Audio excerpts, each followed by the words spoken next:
No. One more.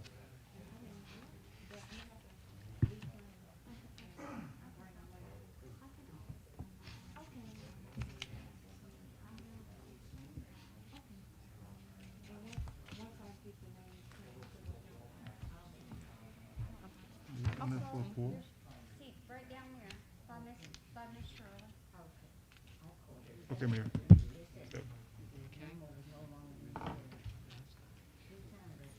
Okay, I'll get that checked out. Thank you.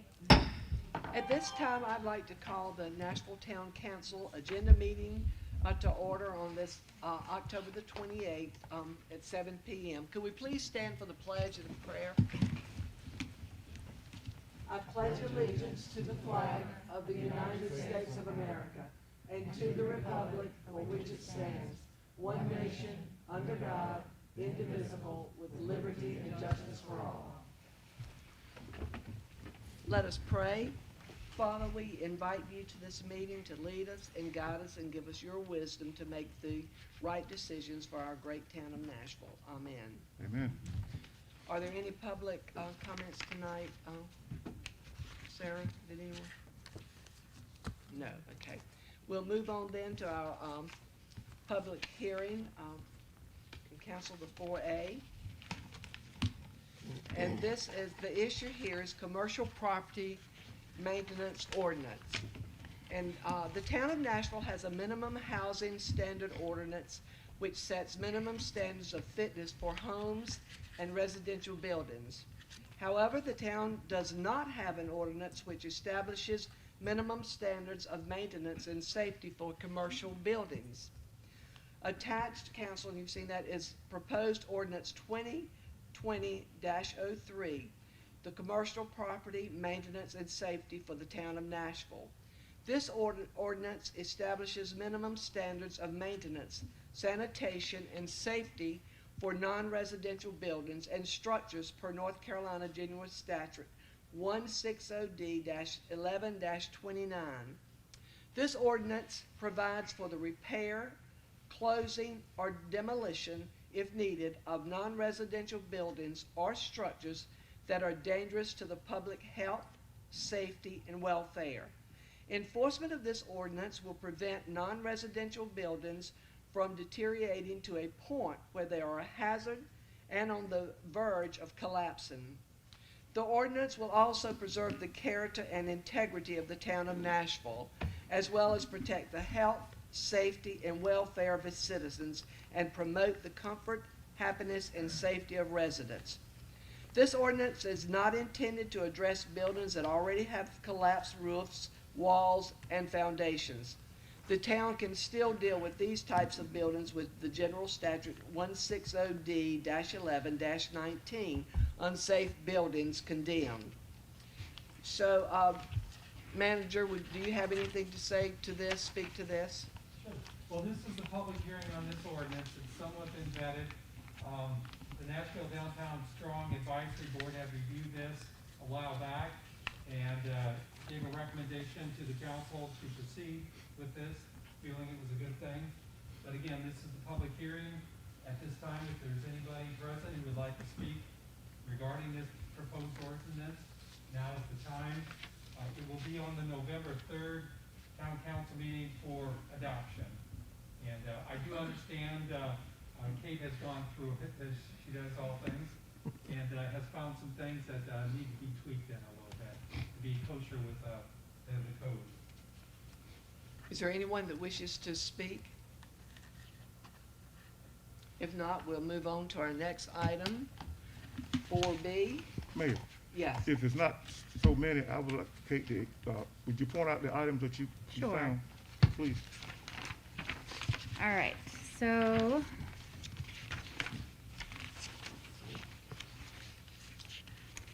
one is just a small typo on page 9. Certificate of demolish should be of demolition. That's very tiny. Moving on to page 12.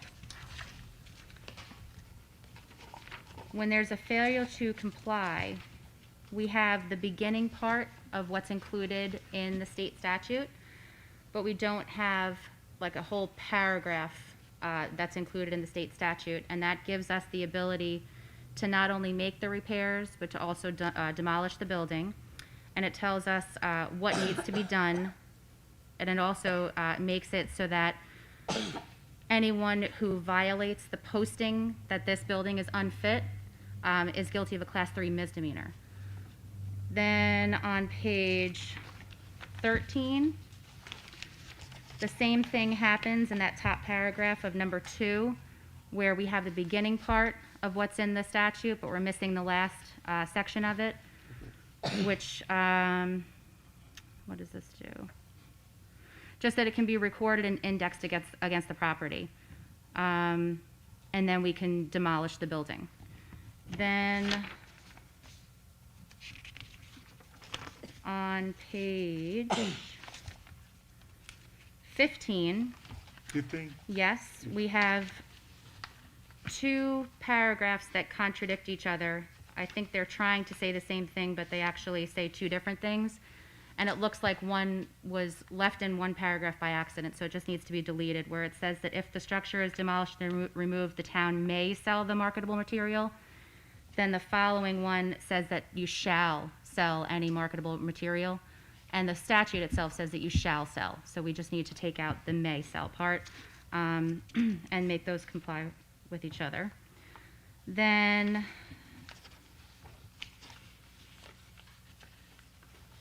there's also a section of the statute that allows us to not only put a lien on the premises that is subject to this, so not only on the premises that is broken down and no one's complying with fixing it, but if that owner also owns other property other than their residential property, other than their primary residence in Nashville, we can in fact put a lien on that property, which just, it induces enforcement that much more. So I'd like to add that. There's also a part of the statute that talks about ejectment. So if we have someone who fails to comply with repairing or posting the building uninhabitable, you might have you might have tenants who are still in there, or you might have an owner who's still operating a business out of there. We should have the right to eject them if they're operating in an unsafe condition. So I just wanted to add what the statute has about ejectment.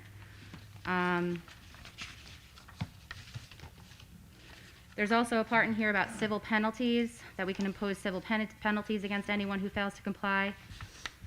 And then finally, funding. It talks about what type of funding can be used, so it wouldn't only be taxpayer dollars, but we could also use grant funds and things like that.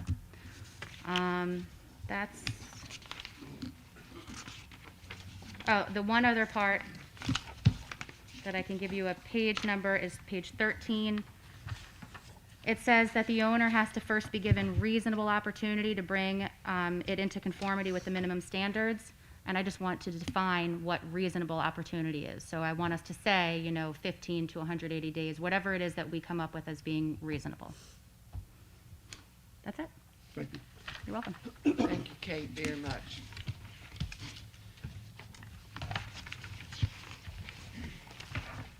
Now we'll move on to, for the public hearing, 4B, and that's the rezoning request to rezone property located off Liberty Drive from R10 medium-density residential to R6 high-density residential. This parcel contains approximately 17.99 acres and identified by Nash County Tax Parcel Number 3800-1692-8666. The rezoning request from R10 to R6 as presented is provided 8,000 square foot lots for 2-family dwellings to be located within Phase 2 of Liberty Acres subdivision. The minimum lot size requirement for R10 is 10,000 square feet for a single unit and 12,000 for a double unit. The minimum lot size requirement for R6 is 6,000 square feet single unit and 8,000 for a double unit. According to Nashville's NC Code of Ordinance, Section 18-112, description of districts, the R10 is defined as a medium-density residential area of mostly single-family dwellings, whereas the R6 district is defined as medium to high-density residential development will likely occur. Now, density residential area are mostly high single-family dwellings, whereas the R6 district is defined as medium to high-density residential areas. Overall, both R10 and R6 zoning districts share the same residential land uses. Although the rezoning request is proposing a smaller minimum lot size, two-family dwellings are allowed by a special use permit in both R10 and R6 zoning districts. The surrounding zoning districts of the petition property are R10 medium-density residential, MF multiple family high-density residential, and A1 agriculture zoning districts. With regards to the future land use map, the petition property is classified as low residential growth, whereas the surrounding properties are classified as high, medium, and low-density residential growth. And we have with us tonight Jeremy Reason and Collie Crosby. If you want to ask them some questions or if you would like to share with us.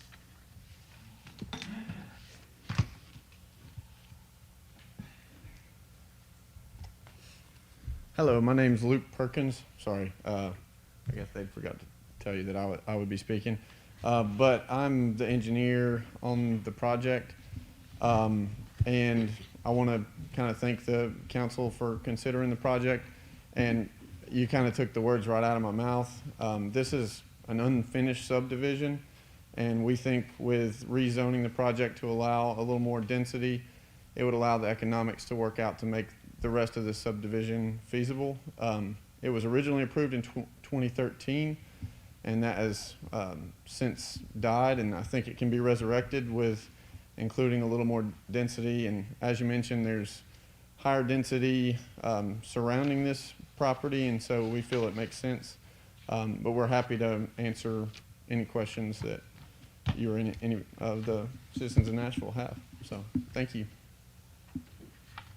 Are there any I questions? have a question. How is your plan to rezone going to change the landscape of the neighborhood that's already out there? Will it change the landscape of what's already there? Landscape in what I mean, way? you got single-family houses out there now.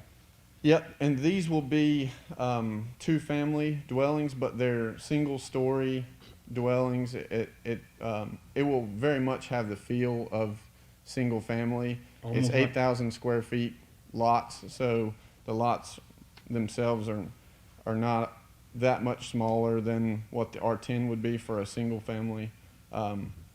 So I think the feel of the neighborhood is not going to change. I think by allowing for a more dense development with two-family units, you allow the units to be more affordable. We're talking about duplexes then, right? Yes. Okay, thank you. Sorry. How many more units are you able to put in with the R6 than you are with the R10? That's a good question. I'd have to look at the old maps for what the original phase 2 was for Liberty Acres. Currently, we're gonna have, let me see here. The proposed with the rezoning would have us at 36 lots. So That's the original, was 30. Looked like it was 30. Yeah. Well, so the original is 30, but it looks like that 30th one is on the other side of the stream. So 29-ish, I guess, in kind of our pod versus 36 with the rezoning. In phase 1, how many units did you have? I'm assuming they were all single family? They were, she's got the old I believe it's plan. 30. And current that's in phase 1 now, 30? Yes, I believe it's 30. Okay. I have a question. yeah. Have those 30 families been notified of this? Yes, we've sent out notices to the people in the proximity. I forget what And the. planning staff sent notices as well. To abutting landowners, but not With the necessarily. to abutting. Within 100. We've got Within feet 100 of it, feet. Yes, Okay. that's that list But that you have. I'm talking about the families already in Liberty Acres, the ones that have single-family homes. So, Have they been notified of this? It was advertised in the subdivision and letters, were sent to the property owners that was within 100 feet yeah. of this property. So to your point, there could be some of those homeowners within that subdivision that were not within 100 feet of the property that were not notified. That's possible. But And it there was, is signage out there. But there is signage, yes. and it was also advertised twice prior to the meeting. As far as economic feasibility, it's my understanding that when houses go up around here, they sell very quickly. So what makes you think that going with this larger lot size is going to make them sell faster, or R10 would be slower? I would, as the engineer, that's probably not my place Okay. to speak. It's probably more a developer. Okay. Oh, no, it's okay. I was saying that it's my understanding when houses go up around here, they sell very quickly. And so I just wanted to know what the reasoning was for the R10s not selling as fast, or the need for the R6. I just feel like it would actually just provide more housing for more people. And also, I'd like to clarify, it's not duplexes, it's going to be townhomes. It's going to be all brick. We actually foresee hardwood floors, granite countertops, very high-end housing. And these are sold townhomes? I'm sorry? For purchase townhomes? Yes, ma'am, for purchase, absolutely. I mean, I know that there is a need for more housing. I've talked to several realtors and things of that nature. I know there is a need for more housing in Nashville, and that's just kind of the area that we were trying to, help to fulfill that need. So everything is for purchase. I'm sorry? Everything is for purchase. Absolutely, yes, sir. I would like to make sure that everybody that, whether it's 100 feet or not, everybody, once you turn off 58 Highway to go into that neighborhood, I think every one of those residents need to be notified, so Do they know we- what's coming. There are houses, I believe, that are touching the property on the East Old Spring Hope Road. It looks like there's lots that abut the petition property. Is that correct? Yes. Do we have any homeowners here from that area, number one? And number two, what are those lot sizes currently? They look rather large. I know this is for future planned use. This is supposed to be low density, so I'm assuming that would be R30. For what? For the homes that are on the East Old Spring Hope side, that touch the bottom portion of this, the petition property. If you look at the map,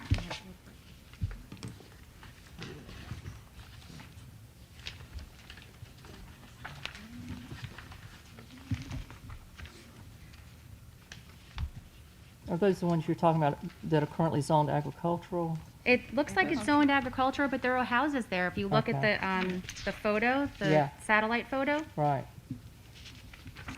Look like just looking at the setback chart, look like the minimum lot size requirement ranges from 30,000, then you have 20 and 15,000 square feet. so those lots are planned future use for low density. So would that, I know it looks like it's currently agriculture, I don't see how that's possible, but I'm assuming that would be R30.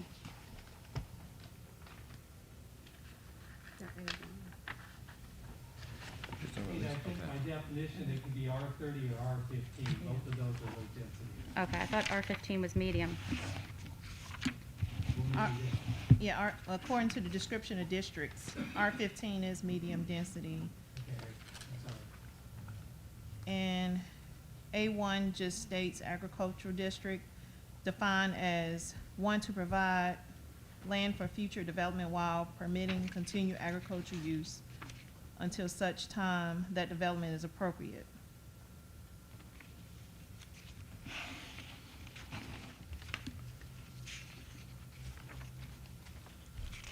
Sherry, so based on what you've just told us, none of the residents on Santa Ana was notified of this request, Worthy? Say that again, I'm sorry. On Santa Ana, like I said, if it's per the application, Mm-hmm. the property owner is required, per the application, to send a list with property owners that's within 100 feet of the subject property. Well, I understand that, but I don't think we'd be, But we we didn't, can, we just went by what the Right. application is. but I think to be fair to the neighborhood, we need to notify those people on Santa Ana also. So the folks who have their homes on these lots on Old Spring Hope Road were notified? That's actually abutting, it appears to be. Yes? If they're abutting, If they are listed on, I don't know that we have that We do. in our packet. The budding. the list is on page 25 in your packet. 25, okay. That's why I asked the question, because it was. And there are some addresses off of Old Spring Hope Road. Okay, got it.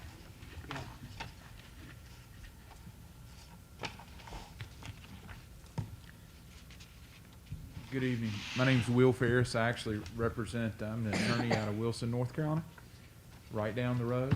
And I think going to your question, Mr. Taylor, Councilman Taylor, I think it's an important distinction. We could send notices to everyone in the subdivision.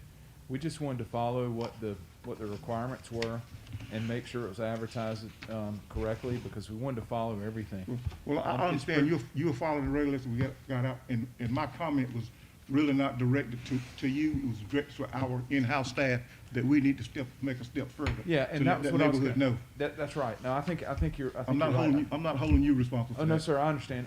Only thing I was gonna say is one of the things, I think you do signage and you do the public advertising Mhm. as well. Because they try to reach that broad swath of people, and at some point they cut it off. It could be changed to more than 100, but, Well- certainly that's a very valid point. And the other thing that you were asking about with townhomes and duplexes, I think that's very valid as well. When you go to these other counties, other cities, other areas, a lot of times they're subdivisions that include both this type of home with single-family homes, so that it includes a broad spectrum of individuals, families, et cetera, living in the same community. And it allows for more density in one area, and then it allows for other commercial development around it because there's more people. And Well, so I- hopefully with that comes more, maybe some more stores, maybe Right. stuff closer to there, because there's a need for it. Well, I understand that, and I appreciate you Yes, sir. clarifying that. But the only reason I ask that, because once this gets out that it's being rezoned for future use, nobody in that neighborhood, in or around, is gonna call you and ask us. Yeah, that's It's gonna call absolutely these right. people sitting up here in this dodge.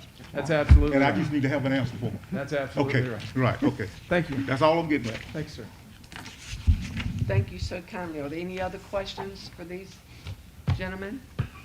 Another reason they should be notified is that all the traffic will be coming down streets that are already established where these people live in Liberty Acres. That's right.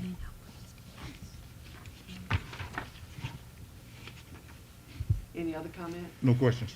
I believe we did have one, One call. And it came from the signage we have staked out there. And she asked a couple questions. My concern is how much high density we have, or medium to high density we have. And it seems like a lot of the applications that come before us are chipping away at what we have a future planned use for low density.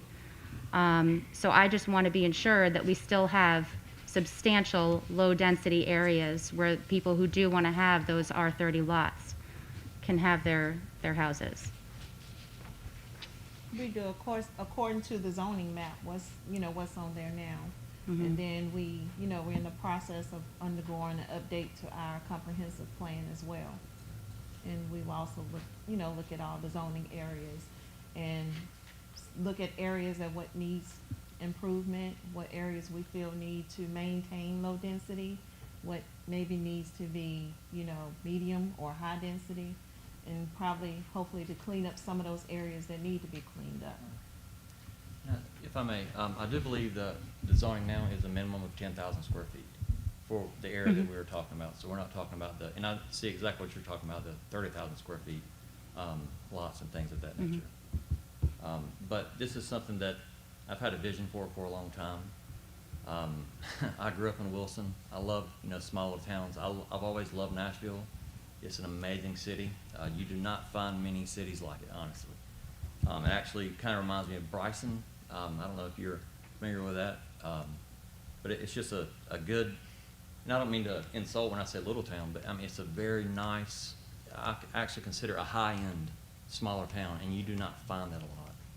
And what we are proposing, again, I would not want anyone to put anything low-end, in a subdivision that I lived in. And that is totally the opposite of what we are trying to do. I'm trying to offer people homes that they can be extremely proud of, sidewalks in their area. I mean, that's what we're proposing, sidewalks and everything, and curb and gutter, and granite countertops and hardwood floors, brick buildings. I mean, that's just something that I believe that people could, that they would just take pride in. And, very nice landscaping. And that's just the kind of vision I've had for this for a long time. My father and I, we actually purchased the property in 2000 and, yes, but I'm sorry. With everything going on, my memory just kind of, I do believe it was 2015, I do believe. And I saw the property, and I just had like a passion for it. And again, I'd just like to reemphasize that we are not trying to do anything to actually hurt the town of Nashville. If anything, I would just, feel a sense of pride in a sense, not in an egotistical way, but pride that actually I could have had a hand in, just increasing the, I'm trying to find the word, just increasing the value of the area. And that's, my father, he started a construction company in 1975. And believe it or not, he had me on a bulldozer when I was 5 years old. So I understand, hard work and dedication. And that's just something that he has emphasized in me. And also that, when you do something right. You don't cut corners. Whenever you do a project or whatnot, you want it to be there and you want to be proud of it. And by any means, no means necessary do I want to put a community in where I have to kind of hide my head when I drive by it. I just want to be able to say, yeah, the Lord blessed me to put that in, and just be very proud of it, honestly. So I think your father wanted to speak. Yes, Oh, sir. yes. We actually have an invested interest already in the subdivision. Yes. Oh. I'm going to get the whole family up here. We actually already have an invested interest in the property. We actually are the ones that put the turning lane in out there on 58 into the Liberty Acres. We did that And it years actually, back. I'm sorry, Father. That's all. It just has a lot of sentimental value to us as well. I love the name Liberty. Yeah, yes, sir. Well, it sounds beautiful. Thank you. Thank you, ma'am. And thank you so much for your time. Thank you kindly. Any other questions? Is there anyone from the public? Anyone in the audience that has a question? I have a question. Okay. So is it gonna be sold as 2 units of one person, or can be sold, each side can be sold separately? Each side will be sold separate, sir. With the parcel, I'm sorry. with the land? Yes, Parcel. sir. Yes, sir. Yeah, it will not be anything, I even hate to say the word again. Duplex where you, I'm sorry. It will not be like a duplex you buy and then, whatever happens to it. It's just gonna be it will be one building. Of course, like any, the townhouse will be, but each side will be sold individually. And, it will be its own separate dwelling, sir, with its own land. Yes. What are the sizes of the townhome? I do believe, one we offer a 3-bedroom, 2.5 bath, and also a 2-bedroom, 2.5 bath. One side I do believe will be 1,400 square feet, and the other side will be, 1,100 square feet. And we're actually, the price point, we're actually looking around, probably 128 to 132 square foot. So it's actually, it's gonna be selling, probably in the,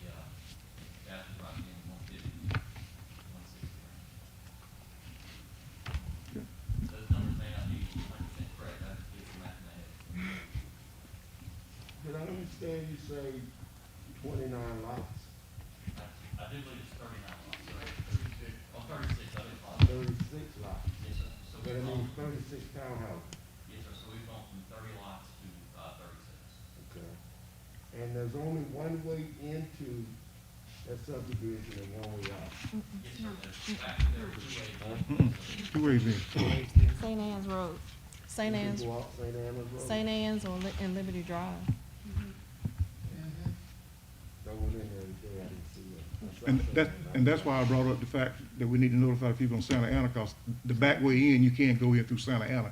And a lot of that traffic will be using both of those egress and regress routes.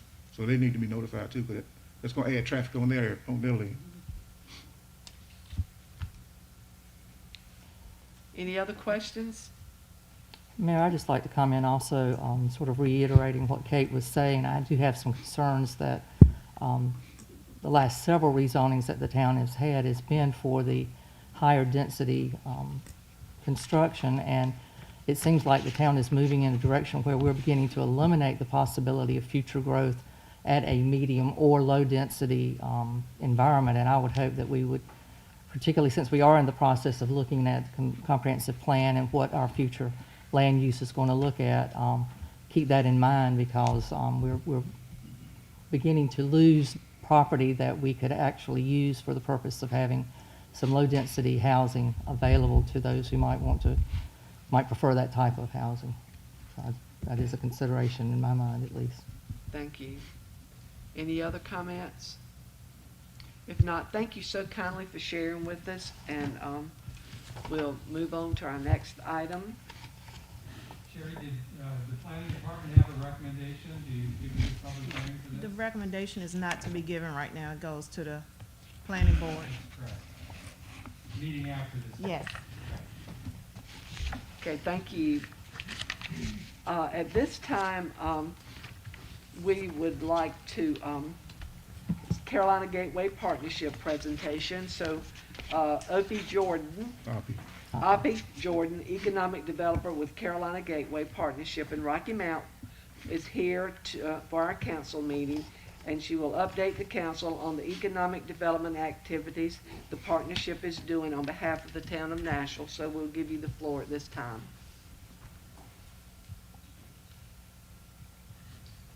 I wondered if I could, are you gonna? Okay. Okay. Tell me when Hi. to flip it. Okay, I will. Thank you so much. My name is Oppie Jordan, and I have been an economic developer in this area for 20 years. I have some strong ties to Nashville with my Jordan family, who had Jordan Oil Company here. And so I think it's a great little town, and I am so glad that I am now going to be representing you along with the city of Rocky Mount, the ETJ, as well as Edgecombe County and Tarboro. And as I said, I wanted to just go through with you and have this opportunity to tell you what is going on with the activity within our region and all the exciting things that are before us. So, who's going to work this along? He's coming. That's like he disappeared on me. Okay, first of all, this is a map that we always show, and Mr. Taylor over there in the back behind the I'm behind the podium podium. is on our executive committee, and he has attended many of our meetings, and we are very excited that he represents Nashville and is always very outspoken about keeping the small town environment, which I am a firm believer in that. But this is to show you a map of the Carolinas Gateway Partnership. Map shows you the activity that we currently have.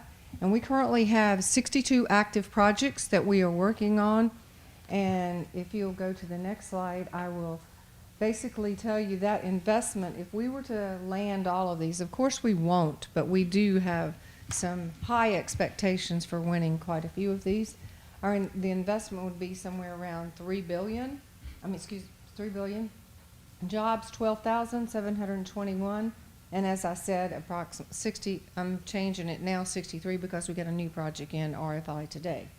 And as you can see up there in the corner, this is a breakdown, a pie chart that basically shows you the type of industry that is looking in our area.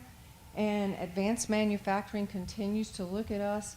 Food processing is really a large driver that is now starting as a result of the pandemic to grow, and we're getting quite a few requests on that. And in addition to that, we also have the logistics aspect, distribution and logistics. So we are positioned very well for all of these type activities. Next slide.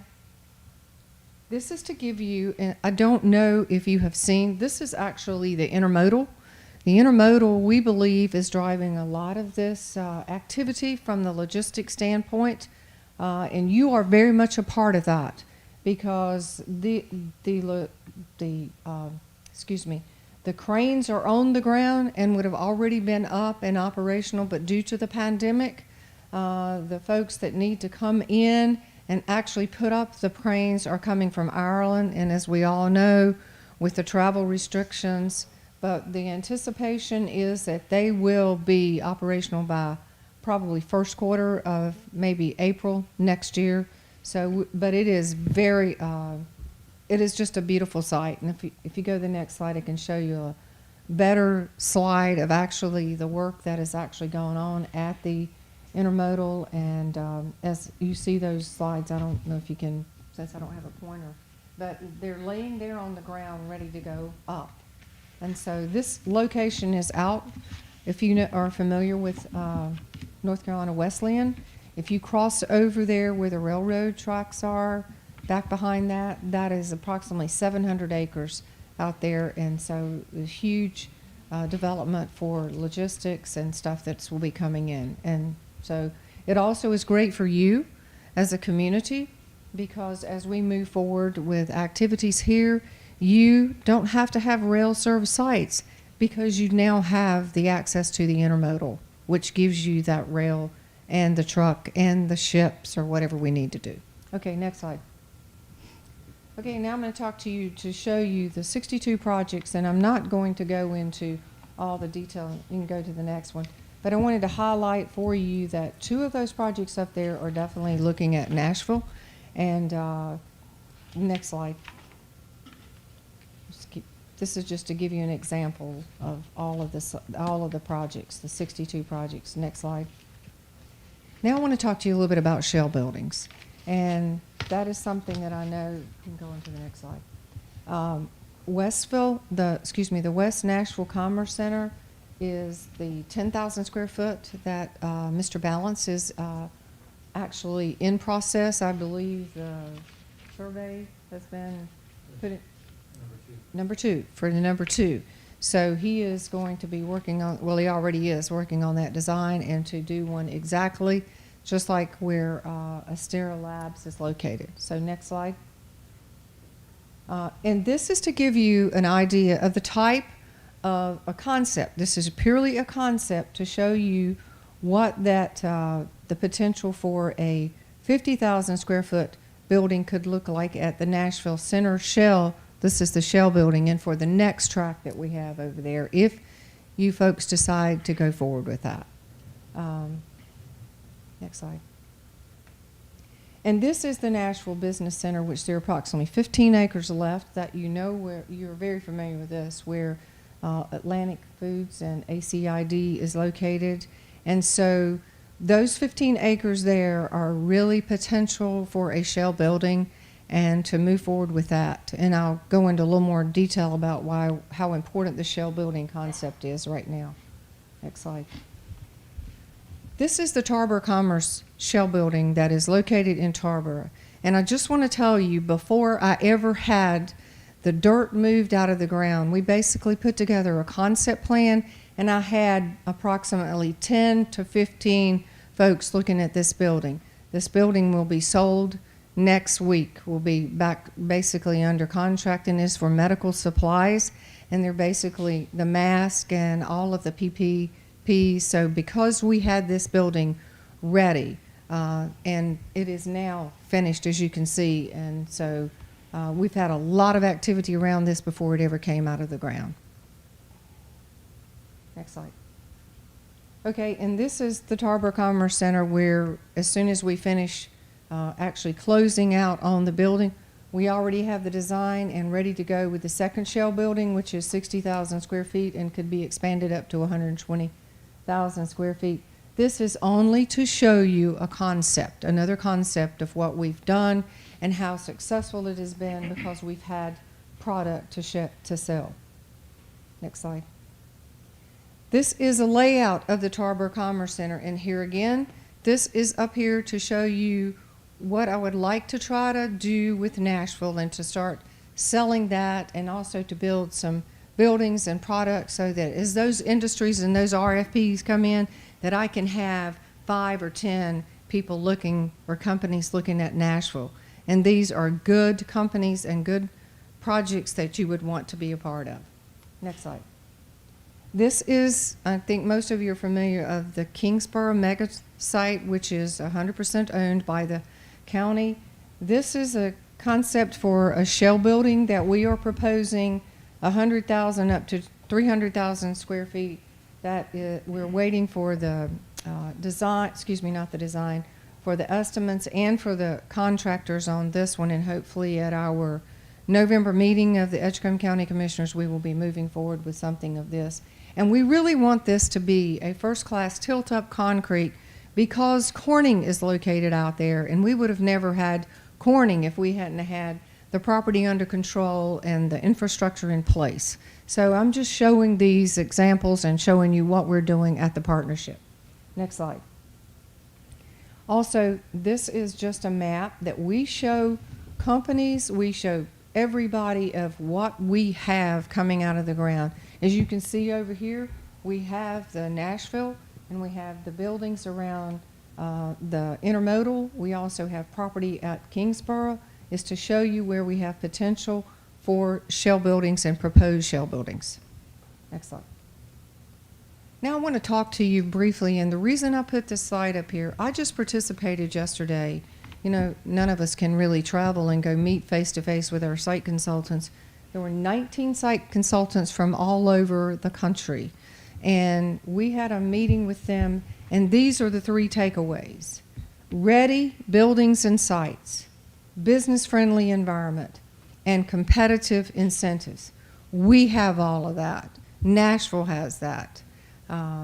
And the 19 site consultants that were present at this summit, I asked every one of them individually as we went around in the virtual rooms, what is it that we need to concentrate on? And this is what they said. If you don't have product, and I know this is hard to believe with the pandemic that we have going on, but with the offshoring, with all the things that are coming back to the U.S., the supply chain, we have got to get buildings, we have got to have, our companies are asking us, and they have not slowed up on their timelines for moving forward. So that is why I talked to you about having the ready sites and the ready shell buildings, and if they're not ready or out of the ground, at least a concept of what it would look like and how we could come in and put our business in here and locate it. And they're all looking at small to medium-sized communities. And that is something that Nashville has in absolutely top of the line. And so, next slide. So what I would want to, I just want you to know that you can call me 24/7, and I think you can ask Ann Wall or somebody here. We work together closely. We are 24/7 as an economic developer. If you get an RFP, and today you get an RFP, I might have to have it the next day. So I will get one, sometimes I'll get it at 10 o'clock at night and say, Oppie, you got to have me something in the morning, or can you have it to me in 24 hours? And so we're ready to go with our sites and our buildings, and we're ready, and I want to get Nashville even more ready. So if I would close, what my closing remarks would be to you is what the site consultants are saying to us is ready, ready, ready. It is not looking at the workforce now, and it's amazing. It is sites and buildings, and how quickly can we get to market? How quickly can we get to market? So with that, I would like to show you a slide. It should go right to it, and no site, it's just a video. It should come right up. Is it coming up? The height video? No. Should be at the very bottom, just click on the video.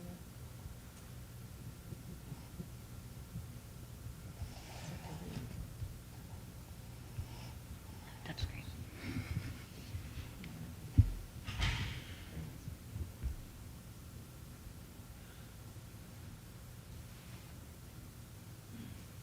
Oppie, Yes. while we're waiting, what's the status of Triangle Tire? Right here. Who's? I'm sorry. With these masks, it's the status of Triangle Tire is, first of all, I'll tell you, they've paid their taxes and stay in contact, and the status is that they are going to build this facility. They have no choice. They are very, we have the pad is ready, and we're very excited about them moving ahead. And so with the status of it is, we feel like as soon, after the election and things with the trade deficit start getting underway, we feel like, because they can't travel to the U.S. right now, but the design, the pad is ready, and so they have assured us. And they have a house that they also have rented, and they have renewed that lease on that house. So we're very optimistic about it and feel like that it will happen. You can't find it? I found it. That's it, but no sound? No sound, I'm sorry. Oh, shoot. I can start over. Maybe you can narrate. Okay. Well, this is a hype video, and I really wanted you to see this and hear. It is just music with it, but it really depicts the community, and we use this all the time with companies, and there is a lot about Nashville in here, and so that's what I wanted you to see this. It's not coming up. Oppie, I have a question. Yes, ma'am. On average, how long do the shell buildings sit? How long does it take to sell once they're built? Well, let me tell you, the shell building that was in Tarboro, it has been sold before it's finished. It literally is being finished right now. And On average, what would you say typically? well, I'd say on the average, I would say within a year. Within Oppie, a we year or had one 2 at years. West Nashville Park that sat empty for 7 years. Ma'am? We had a shell building out here at West Nashville Park that sat empty for 7 years until the pharma company came. Well, I'm sorry, I don't really know much about that other than. That's the only track record we have. Right. Well, you have somebody in it now, and I think one of the things that is that the market kind of went down, but I can tell you right now, there are shell buildings going up around in communities all over. And Wilson is absolutely putting shell buildings up. All of the communities are, and some of them are doing spec buildings, and they're sold before they finish them. And if we don't have them, we're not going to have. I'm not going to be having anything to submit other than a site, but the buildings are definitely, as I told you, and I don't think it's 7 years. They're not going to sit there 7 years. And we were also told by these site consultants there is a window right now with the pandemic and everything that there is somewhere like 72 million of space that is needed, and we have a window of about 18 months. 18 months. So, and I just received today, to give you an example, an RFP looking for 250,000 square feet with the ability to expand to 750,000. And this whole fulfillment issue, all of the pandemic, people are wanting to make sure that their supply chain is full because they do not have the product that they can sell to their customers. I'm sorry that didn't work. Well, it did. Oh, Thank you.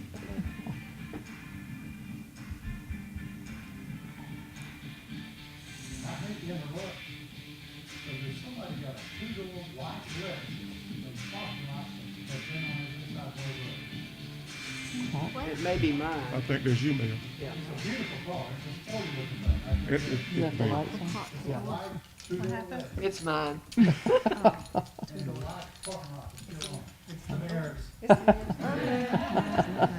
It's got a good face. No.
Thank you very much for allowing me. I have one other question. One of Yes. the three things that you mentioned here that was so important to the businesses, one was the incentives.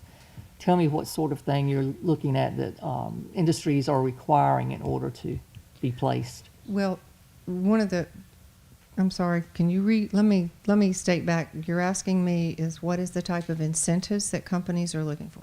Well, it is all over the board. But first of all and foremost, I can tell you what is a given incentive, and it's not even an incentive anymore. When I started in this business, it is to have infrastructure in place. Water, property tax based on the investment, and we take that on a case-by-case basis. The town of Tarboro has an incentive policy. If it's $5 million, and depending on that is just a policy they have, it would be 50% of the property taxes over a 5-year. We also look at the jobs, and in addition to that, I'm just giving you that as an example. Edgecombe County does not have a policy. Neither does Rocky Mount. We take them on a case-by-case basis. If you have a $50 million project and you have 100 jobs, you're going to do everything that you can based on what your competition is doing. But then you will reach a point that you say, okay, maybe the ROI on this is not something we want. Right. But that's a long way and a roundabout way, but it is on a case-by-case basis. And what was so interesting to me in this all-day site consultant summit was it used to be workforce and incentives, but it is now the top of the list. Do you have product? Do you have the buildings? And is it a friendly environment? Can we get the permitting that we need? Can we get the zoning? Is everything in place? And then incentives is third. So that's a pretty big change because everybody's got a workforce issue now. Okay. So does that answer your question? Yes, it is. Thank you. Thank you so much. And with your plans and working with your city manager, town manager, I would like to come back to you on a regular basis and give you updates of what is happening and answer any questions that you have and make you very much a part of our marketing, and you already are, but I think it's very important that you hear from us at the Carolinas Gateway Partnership. I do this in Edgecombe County, I do it in Tarboro, and thank you so much for all of your support to the Carolinas Gateway Partnership, and I look forward to working with you, and thank you for your time. Thank you, Oppie. We appreciate you. it so much. And where's Mr. Norris Tolston? forgot to tell you. He's here. He's in the background Yeah. There he is. Thanks He's for back there coming. hiding. Any questions? Any other questions? Okay, that was the information. So now we'll move on to our next item, which is 5C. 5B was withdrawn from our agenda. But it's Windy Oak, Laura Spring, drainage improvements. And Kelvin Burnell with Stocks Engineering is here to answer questions for us about the alternatives for correcting the problem on Windy Oak Drive, the flood study. So the proposal alternatives are designed to improve surface water drainage through the Windy Oak and Laurel Springs neighborhood and reduce the severity of street flooding on Parr Drive, Birdie Court, Aubrey Drive, and Village Lane. So we'll turn it over to you at this time. Yes, ma'am. Just here tonight to answer any questions that you guys may have concerning the project. Which one is your recommendation? Right now, our recommendation is alternate 4, Alternate which 4. is the one with the open channel from an engineering But I standpoint. understand that has been rejected by the The Name- homeowners. The homeowners, I guess, at the end of the day, do not like the open channel for obvious reasons. They did ask that if we did the open channel, that it have a concrete bottom or something that would keep it looking a little more aesthetically pleasing. But right now, like I said, from an engineering standpoint, from a cost standpoint, it solves the problem that we're looking for as a town perspective, and it also carries the water that we're looking to carry. And again, that would be our recommendation, but the local property owners want something maybe a little different. So the alternate is planned. Alternate 4 is the one that we have recommended. Kevin, you've recommended 4, and even though I don't live out there, I'm kind of leery about the open ditch myself, Yes, sir. for the simple fact of kids, and we don't want anything to happen where we look back and say, oops, we messed up. What would be your next option, So, other than 4? yeah, if you look at Alternative alternate 2. 5, I believe, is the one that goes to the piped channel. Mm-hmm. So alternate 5 would be essentially taking and piping the entire system. It doesn't carry the same amount of water that the open channel would, but it does give us a 10-year level of service on the streets in the neighborhoods that we're kind of looking for. Is that But- the one that made the dip in the street with the pipes? I think all of them made the dip in the street. Was it all- did all of them do Just that? because we needed to relieve, I guess, some of that water where it was really damming up across Yeah. the street. But again, opening up the channels downstream, giving it a way out, is really gonna, I guess, help that situation. So alternate 5, would be the next alternate. It Kevin, does according to- increase the price of the project. Excuse me, according to the literature that we have here, Yes, ma'am. if 4 is rejected, 2 is the one that you recommend, not 5. I thought that was what the original meeting that we had stated.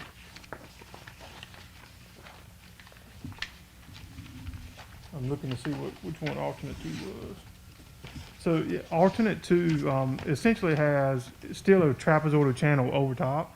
So what we decided to do there was put a pipe underneath to carry the base flow, and then you still have a ditch on top. So it wouldn't be a 6-foot deep ditch like the alternate 4 is proposing, but it still would be a ditch on top of that pipe. No, I thought that was just a gradual, Soil. Right. It is, but it would be would 3 be to filled 4 with foot water? deep. It would be 3 to Yeah. 4 foot deep with only water during a major storm event. So your smaller pipe system would carry a significant amount during a storm, but then once that pipe system was overwhelmed, then it would start running on top of the ground. Now, you mentioned lowering the streets on several of these. That's right. Now, when you, I mean, this stuff you gave us, I got to be one of your type people to understand what I'm That's looking right. at. But when you said lowering the street, are you talking about grading out the street and repaving it again at a Yeah. lower level? Yes, sir. So right now, what's happening is the elevation on Windy Oak Drive is really creating a dam, and it creates a pond back behind it, back into Parr Drive. So one of the options, I guess, and one of the better options, is to lower that street to give it a way out before it backs up into Parr Drive. But if you lower the street, won't that give the water somewhere else to go, come in on? It will. So right now, what's happening is it's still flowing over top of the street, but we're backing up far more water back into Parr Drive, and it's around 15 inches in depth. So what we want to do is lower the street. We increase the pipe system under the street so we carry additional water there. But the depth of water in the street won't be any more than what it is right now. It'll actually be less because we're taking and widening out the section that it's able to flow across. Okay. Does that make sense? Yeah, it does. And that's part of alternate 4, Kevin? It what you're is, just yes, ma'am. describing. back to the ditches on alternate 4, you mentioned, or somewhere in there it talks about 6-foot depth. Is that throughout, or is that just in certain areas that we're looking at? It's really going to be invert based. So I'm just trying to give you an idea. It may start out 6 foot deep. We may be able to shallow it up some by the time we got to the end. Once it goes under Lower Springs, I think it would only be around 4 foot deep, but it would be deeper up on the Windy Oak side. Let me ask you this, if we did something like that for the safety of the children, Yes, ma'am. can we put a protected area on the hill that, before you like go in, is there anything we could do to make it safe? Well, you certainly could fence it, and place fences on both sides would be an option. If you did bushes or landscaping, you could put some bushes that would, you wouldn't want to play between or go between, but still, if kids want to get in there and play, Right. they can get in there and play. And it would be extremely difficult to try to fence it off. You could fence both sides, but then you have to figure out how to fence the ends in and how you cross the ditch on both ends. But And then you have to maintain that ditch. that's right. Right. So That's the right. fence would be in the way of maintenance. It would be.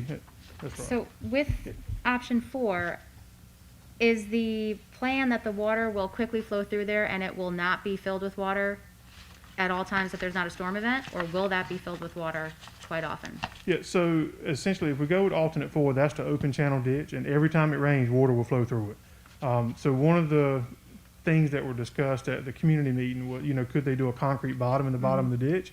And that's certainly an option. A concrete bottom would help let that water go through very quickly, but you have a constant flow of water that's flowing down that system. So even with the open ditch, it's going to essentially be water flowing all the time, although very little. And then during a storm event, it would obviously rise up and then go back down very quickly. What would the cost increase look to that if you did a concrete bottom? So we did look at that. We're thinking around $30,000 to $40,000 to put a concrete bottom in it. Now with option 2, it looks like, and that, I think Louise is correct, in that original paperwork, that was the second best one that was presented to us. Right. Probably because 5 is just very high. It was. With that one, it looks like it helps Par Drive, it helps Windy Oak, but does it make Laurel Springs a little worse? Is that how I'm reading that? So the probably the best. Do you guys have a copy of the report in front of you? Page Yes. 5.1.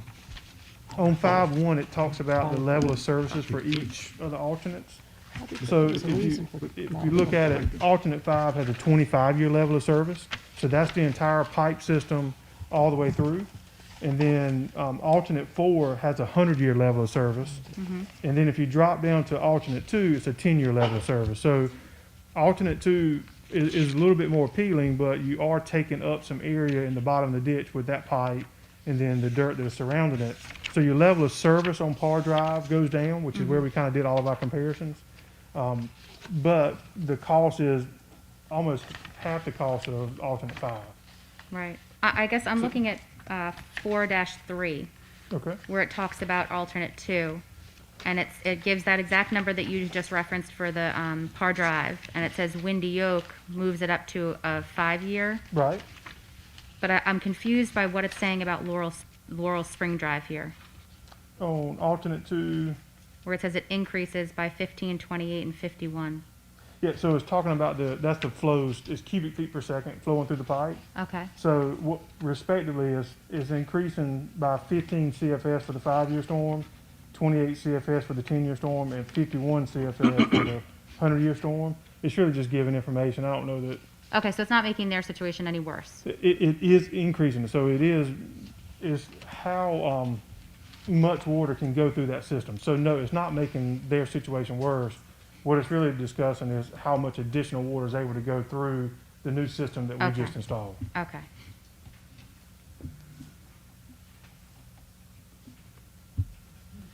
Any other questions for him?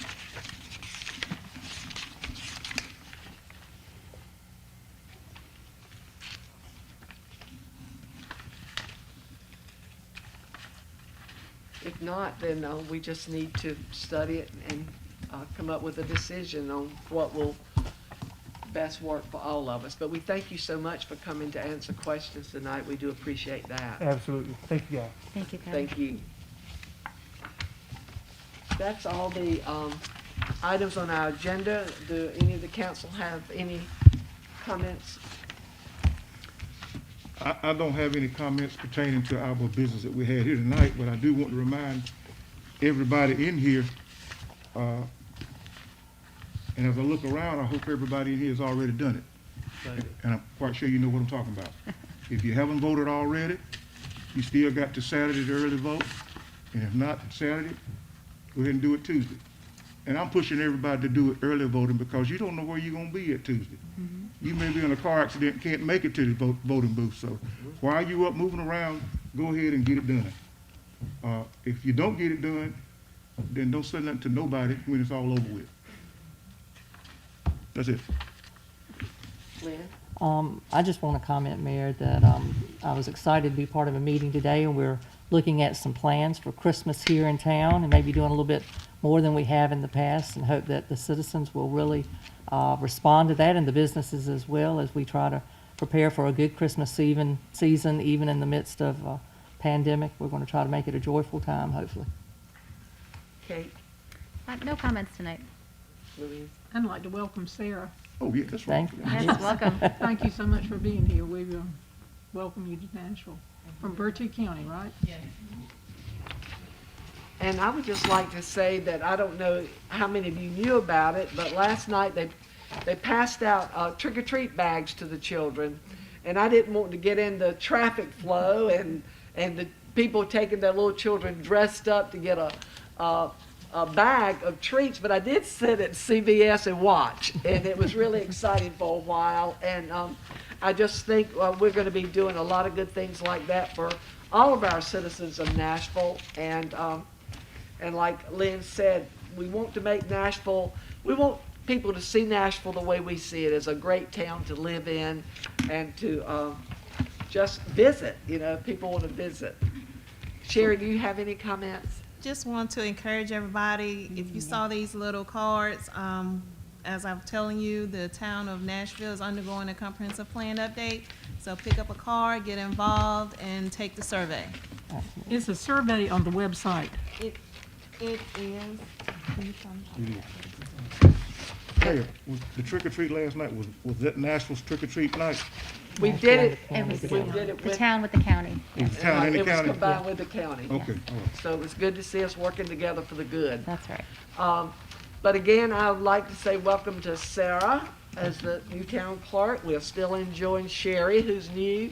And then our Parks and Rec, Coy, said he was glad to see Sarah come on board, because now he's not the low man on the totem pole. But we have a great team up at the central office. You can tell I was in education too long. At the town office, and I appreciate everything they do for us. I appreciate our policemen, our firemen, and especially all of our maintenance people that work diligently, because of some situations. Every time they go to do something good, it grows into a problem. But we're going to make sure all that gets worked out too, Lee. But we appreciate everything you all are doing, and thank you for coming out tonight. If there's, do I hear a motion for the meeting to adjourn? So moved. Second? Second? All those in favor, let it be known by saying aye. Aye. Meeting is adjourned. You say the survey is on the website.